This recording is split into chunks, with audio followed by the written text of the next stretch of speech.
आपको पता है दोस्तों, 12 वर्षों बाद ही क्यों लगता है कुंभ मेला। कुंभ की उत्पत्ति समुद्र मंथन की पौराणिक कथा से जुड़ी हुई है। जब देवता और असुरों ने मिलकर समुद्र मंथन किया, तब जो अमृत निकला उसको पीने के लिए दोनों पक्ष में युद्ध हुआ, जो 12 दिनों तक चला था। ये 12 दिन पृथ्वी पर 12 वर्षों के बराबर थे, इसलिए कुंभ का मेला 12 वर्षों में लगता है। कुंभ का अर्थ होता है कलश।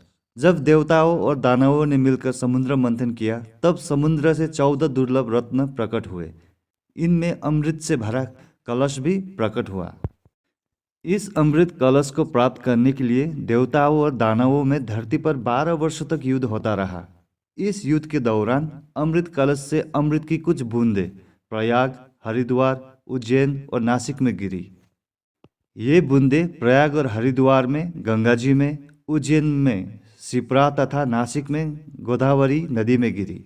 12 वर्षों तक चले युद्ध के कारण 12 वर्षों के अंतराल के बाद इन सभी स्थानों पर कुंभ का योग बनता है, जबकि हरिद्वार तथा प्रयाग में 6 वर्षों के बाद अर्थात अर्ध कुंभ का योग बनता है।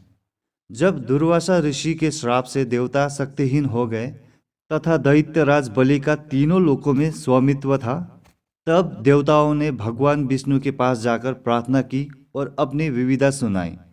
तब श्री भगवान बड़े ही मधुर वाणी से बोले कि इस समय आपका संकट का काल है। दैत्य असुर उन्नति को प्राप्त हो रहे हैं।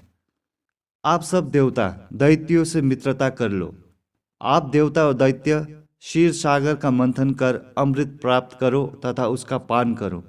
तब श्री भगवान की आज्ञा से देवताओं और असुरों ने समुद्र मंथन कर अमृत से भरे कुंभ अथवा कलश को प्राप्त किया।